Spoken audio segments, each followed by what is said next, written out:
Welcome you all internet folk. MD Fan here with the Maryland Maniacs, Maniacs Chat. Now, after this past Saturday, May 16th, 2009, we saw our Maryland Maniacs take out the Saginaw Sting 40-13. How about that stuff right there?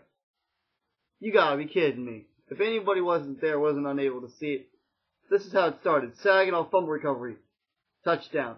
Saginaw, another fumble recovery, touchdown.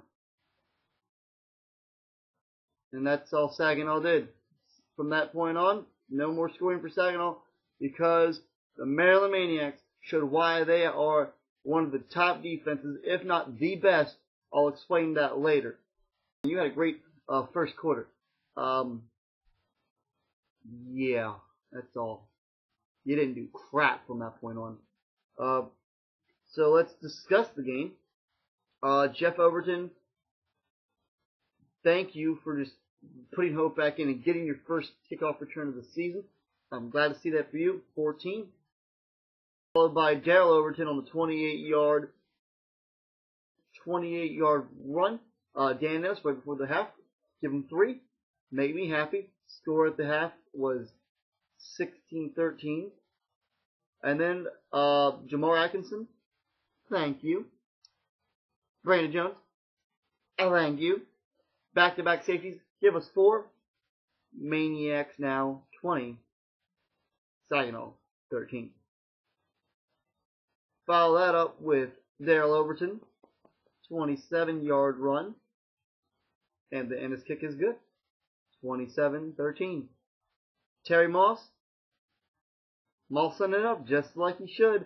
2 back-to-back touchdowns, 13 and 34-yard receptions. Maniacs finish that game out. Maniacs win 40-13. And with that, it's just big ups to the Maniacs offense. Great game. Come home. Get used to the home atmosphere. They got next week's game against the Rochester Raiders of New York. And if you're wondering about the updates, SK Haterboy could not be at the game, so I was unable to use his camera or have any updates on the highlights of the game.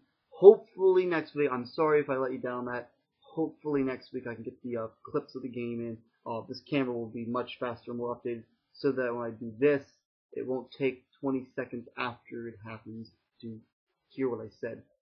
Best like I said, but before the game itself, I talked to Ennis. And Ennis was in the Kenny Rackers jersey. If anybody was wondering why Kenny Rackers was kicking, it was Dan Ennis in that jersey. Rackers was released a few weeks ago. You can note, I was looking on quickstats.net/IFL, and I actually found some superlatives for your Maryland Maniacs. I'm going to rate off our number ones. We actually have 19 teams. We are ranked number 1 in pass defense. Big ups to Atchison Conway, Jeff Overton, Mike Hill, just to name a few. You guys are averaging 112.8 yards allowed per game on passing. Good job. That's great. Number 1 in the league. So that tells you how good our defense is playing. Number 2, rush defense, second to Corpus Christi at 39.6 yards allowed on the ground. And with the number 1 pass defense and number 2 rush defense, it has to lead that we are the number 1 defense overall in the IFL. Number 1 defense. You do not get better than that.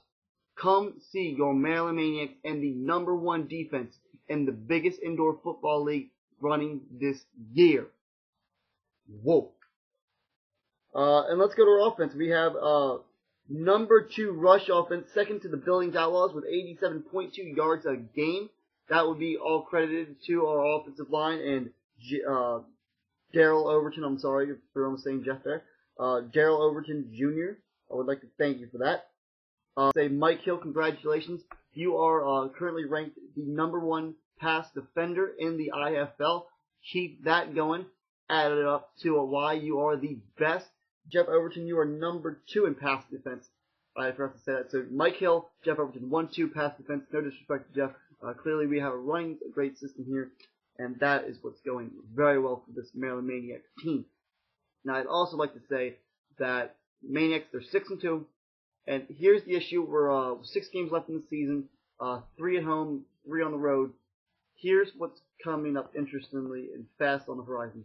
With the records in our division, I'd like to say this will explain what I'm going with. Rochester at now 3-3.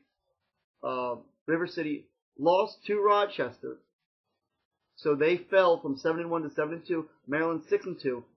We've played one less game. So basically, if Maryland can, without a tie, you can't have the same record because we've already lost to River City. Sadly, in the first game of the season, we were looking out for Kings.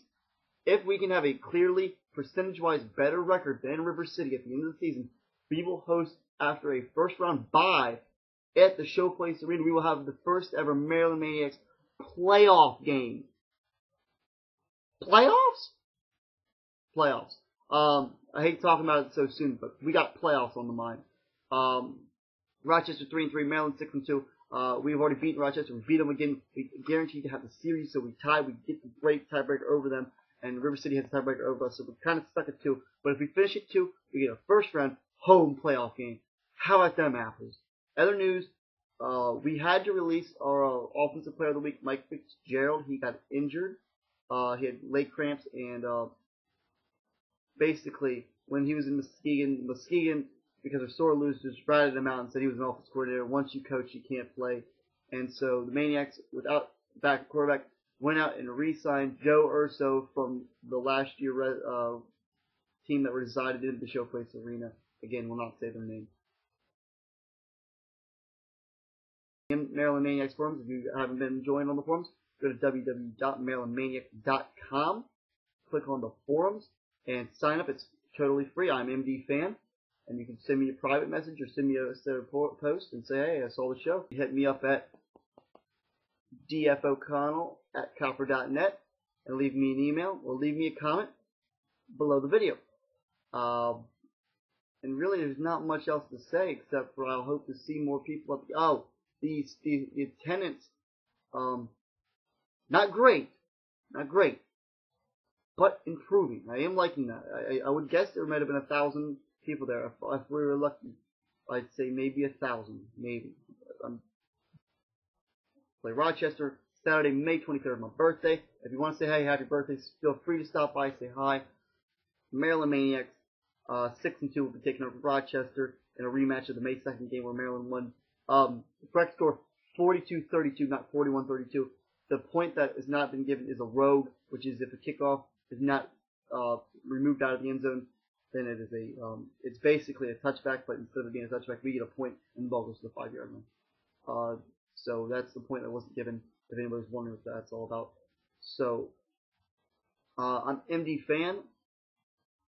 See you Saturday.